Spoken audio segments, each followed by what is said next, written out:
Hey everybody, and welcome to episode 5 of OUTOFSCOPE. I'm Brian Cristiano, and today we're going to talk about Spotify running. I catch up and talk to Stephanie Way, and I'm going to give my marketing tip of the day on why marketers should stop targeting broad audiences.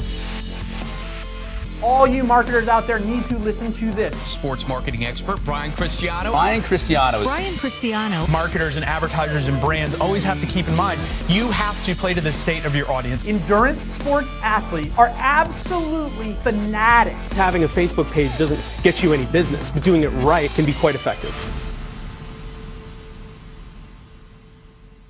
Yesterday, Spotify made a few announcements about some changes that they're going to do, and one of which, they're adding video and content into their desktop platform. I use Spotify on a daily basis. I know a lot of the people here at Bold use Spotify to stay entertained and listen to music and have some fun and probably distract themselves from actually doing work, but really cool. And now that they're adding in this video portion to the platform, I think it's going to be very interesting to draw eyes aside from ears over to Spotify, and they're going to start to open that up to marketers once they get it settled, and once they get it working, they're going to allow marketers to connect to people through the video channel, not just the audio channel or the desktop banner ads, and I think that's going to be very interesting. But the bigger story to me right now is Spotify Running. They are about to launch an app called Spotify Running, where if you're a runner, you're an athlete, put your headphones in, you launch the application, and the faster you run, the different music it'll pick that matches the beats per minute that of your running pace. Really kind of interesting, very cool. I know there's a couple apps out there that have done something similar, so this isn't the first time anyone's done it, but this is the first time a company of this size has done it at scale. So I'm really interested to try it out. I'm very interested to see where it goes, but I'm already in discussions with one of our running clients about trying to piggyback and partner with them, because this, from a company perspective or a marketer perspective that is in that universe and that wants to connect with runners, this is huge, because you can connect with them on a platform that they're going to use in an organic fashion through music, through video, through the application itself. We're not sure exactly where that's going to go yet. So we're kind of feeling that out, and I'm going to be looking forward to seeing where it does go. But that's something to keep an eye out. And at the very least, if you're a runner, you should use it. I think it's going to be fun. I think it's going to be cool. So check that out. Talking about passionate audiences, let's talk about golf. Last week, I was speaking about Stephanie Way, the golf sports broadcaster and reporter who had her credentials revoked from the PGA Tour for using Periscope. And I actually caught up with her and was able to talk to her while she was over in the UK. We chatted over Skype, and she had some interesting insights and some more detailed information on what's going on, as well as her opinion on where Periscope is going and how sports teams and broadcasters should be using it to their advantage and not trying to ban it. You've been using social media and different things, Instagram, Twitter, everything, your blog, to really kind of give your voice to the golf community and your followers, and really put that out there. And you've been doing a really great job, and you obviously have a lot of people that follow you around through social. And so you took the step to leverage the new platform Periscope, and tell me about what happened. Well, I heard about Periscope during the Masters. A swing instructor for a bunch of PGA Tour players showed it to me. He was like, "Oh, I love this Periscope thing. I was like, I've heard about it. What's it all about?" So he started showing me the different channels and different things you could watch, and I was like, "Oh, that looks cool." And then we were with some other tour types like caddies, and they were talking about, "Oh, that'd be great for you to use. You could sit behind a green and during a practice round and see all the shots coming in, etc." And they were like, kind of right up your alley, because I'm known for behind the scenes kind of content. And I said, "Yeah, that sounds awesome. I can't wait to try it out." I forgot about it. Then the match play came up, the match play tournament, and I was there at Harding Park, and Jordan Spieth was there, and he's obviously a hot commodity because he's just fresh off his Masters win. And I thought, wow, people would probably love to see Jordan Spieth hitting balls right now, because I was on the range. So I used Periscope. I was like, "Oh yeah, Periscope. This could be a good Periscope time." So I used Periscope. Then I followed him for a few holes in his practice round, and I sporadically used Periscope to show part of the practice round.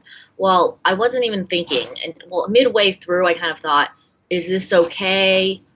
Is this against the regulations? But this is such a new technology. I'm not even sure. At that point, I probably should have stopped and called someone, and I regret, obviously, that I didn't. But social media for me, new media, is just like second nature. It's like, why not and try? I saw it as a way to engage fans and to promote the tour and its players and to grow the game. And that was all I was thinking about, was just giving people what they wanted to see. Because the feedback I got right away was, oh my gosh, this is what Periscope was invented for, more like this. So I just kept giving people what they wanted, and it was fun for that time that I did it. And then on Wednesday, I showed up to work. That was Monday. And then Wednesday, I showed up to work in the media center, and a tour media official pulled me aside and said that my credential had been revoked, but he didn't know the details. He was just the messenger. And then, I called. I was like, okay, I need to talk to someone. I need to talk to my manager. I need to talk to someone from the tour who has more details of what this is about. And, full disclosure, I had a warning because I posted Instagram videos during a practice round at the Phoenix Open of Tiger Woods, and that was an innocent mistake. And they had a talk and reminded me of their regulations. And I said, okay, but it's second nature for someone in our generation, I think, to do something like that. And I'm one of the younger, if not the youngest person, and one of the only females covering golf. And so I'm kind of at the forefront of things, probably. So I guess that's a little bit of a double-edged sword in a way, because the policies are the policies maybe don't reflect the current media landscape. Right. And that's what I was going to ask. I mean, first, from what I've seen and from what you're saying, a lot of the golf fans really reacted well to you putting out this media into using Periscope. Is that correct? Yeah, they did. They loved it. Yeah, and and do you feel that you are better able to connect with your audience and golfing fans in general by using the new tools? Yeah, definitely. Well, I'm in England this week at the European Tours flagship event, the BMW PGA Championship, and I asked them beforehand. I emailed them and asked if I could use Periscope and explain to them, why, and just I wanted the practice rounds, and they said it was fine. And so I've been using it all week, and people have loved it. I just had this great session with Ernie Els where he saw me holding the phone, asked what I was doing, or asked how I was doing, what I was doing. So I started showing him Periscope, and he got all into it and was really catering to the fans. And, demonstrating swing tips, showing his different putters and why he was picking one putter instead of using one putter instead of another, getting his caddy involved to show me the yardage book. And, it was perfect. People loved it.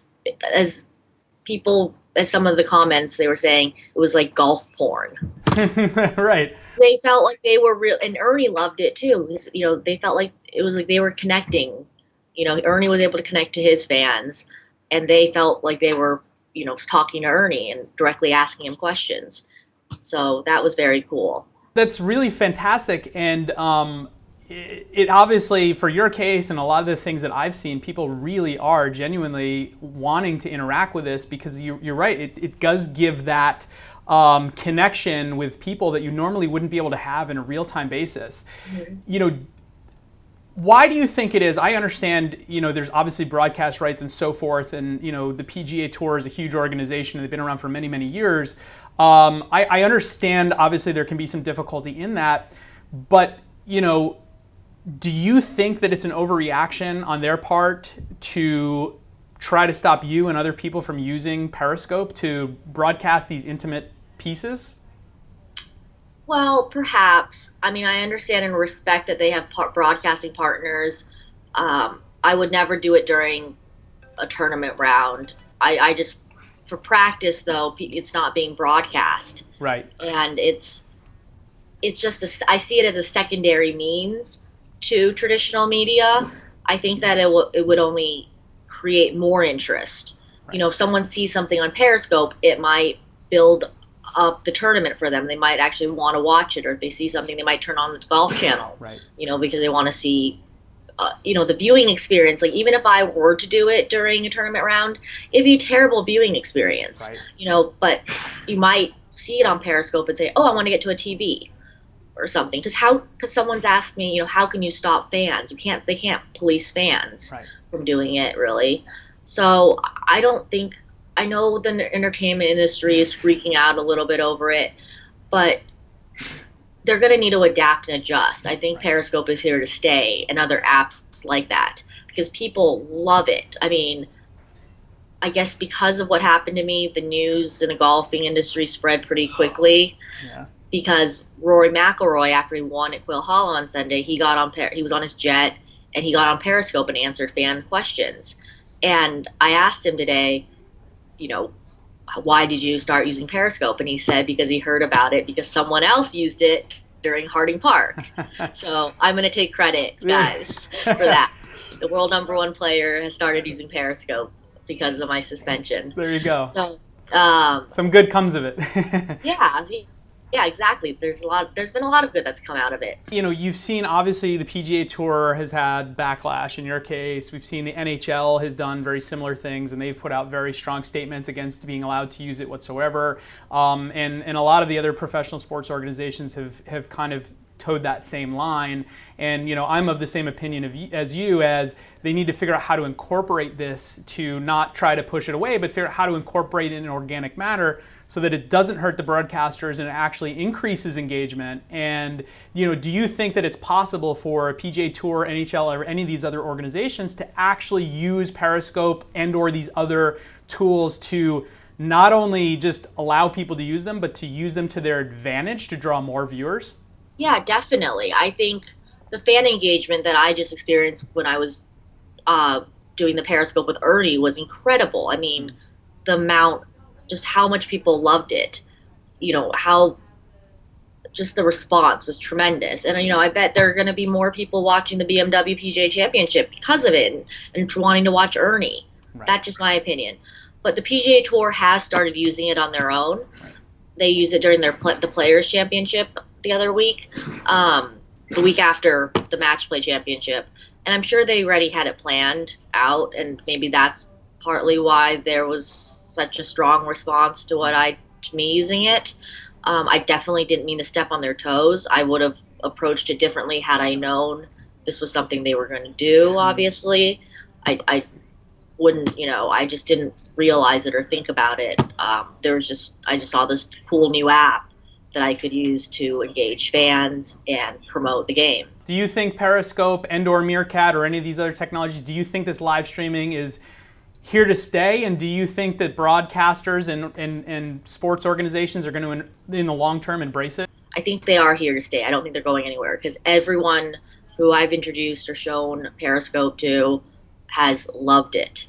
And, they think it's a great tool to engage with fans and their audiences, and to boost interest in an event or, a brand, their own brand. Like, the players have loved it, and the media has loved it. I showed the BBC radio guys how to use it.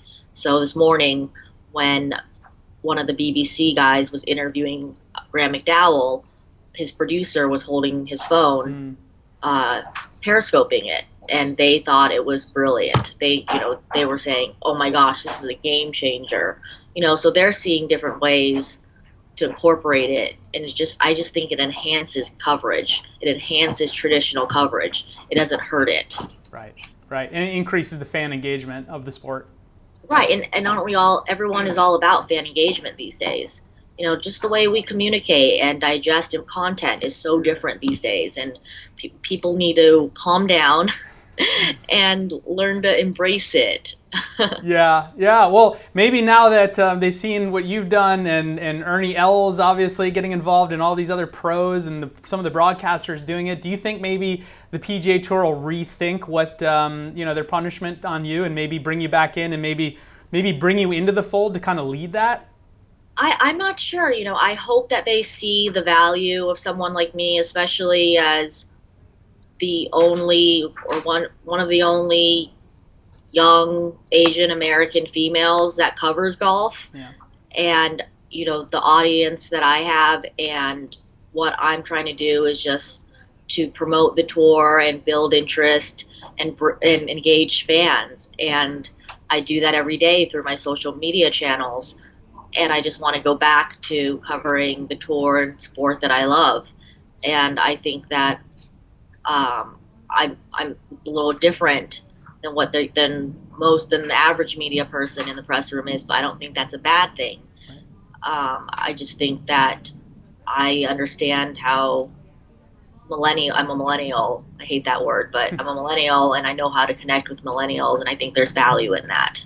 Yeah, I do too. I hope that they reconsider, and I hope that they bring you back into the fold, because you're doing some really great stuff, and I like that you're pushing the envelope. I think that's what takes everything to the next level, and so thank you for that, and I appreciate your time and talking with me. So. Yeah. Of course. Thanks for having me. There you have it from Stephanie Way herself. Very interesting conversation, very interesting person. I think she's really great. I think what she's doing for the sport of golf is huge, and I hope that the PGA Tour allows her back in, and I hope the PGA Tour sees the value in Periscope, because I think it's going to be huge, not just for Stephanie, not just for the PGA Tour, but most importantly, the fans. That's what everybody's there for. That's why things like Periscope are a win, and that's why the PGA Tour really needs to reconsider what it's done and reconsider its usage and allowance of Periscope. With that, I'm going to bring you my marketing tip of the day. Why you should stop marketing to broad audiences. All marketers, large, small, I'm talking, Fortune 500 companies down to the small businesses next door, you need to stop trying to reach a broad audience. Those days are long gone. They're behind us. Some big companies can still do it because they have the marketing dollars behind it, but even them, I think it's stupid. I think you need to focus all of your energy on hyper-targeted communities and people that are most likely to be very interested in your service or product, and that you can target directly and create a conversation and create context in depth on what it is that you do and why you bring value to them. You can create it from a creative and story perspective, as well as a direct sale and direct response method, things like Facebook dark posts, etc. But you need to be talking to them on an individual level, kind of like how Stephanie Way talks about golf in a very specific way to young audiences, kind of like how Spotify is now having that app that targets runners specifically. You need to be doing that for your business. You need to be doing that for your brand.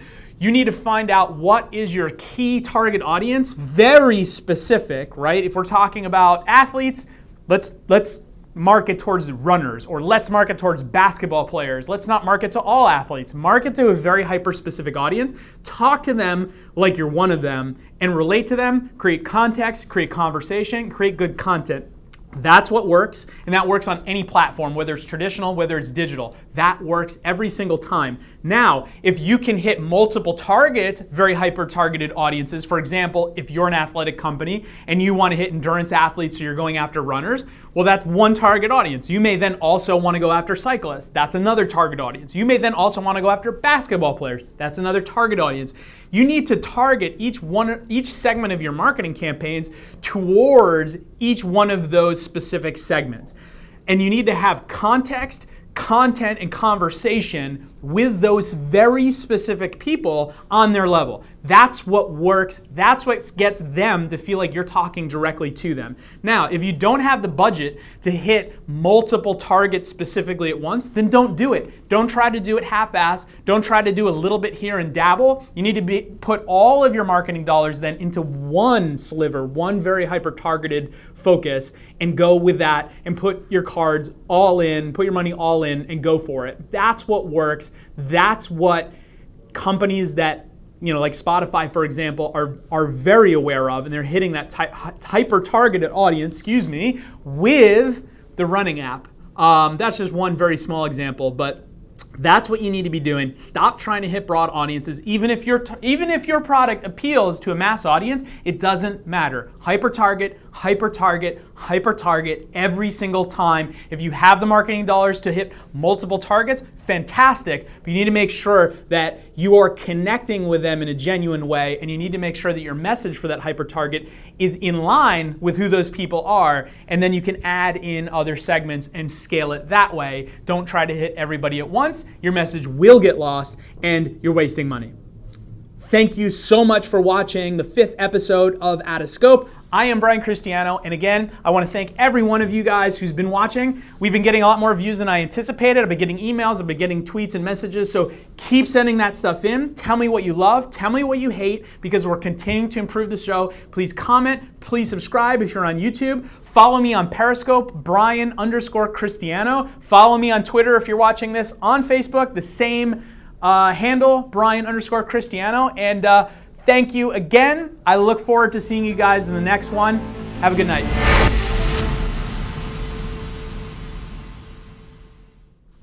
Boom, baby! That was a good one, right? Cool.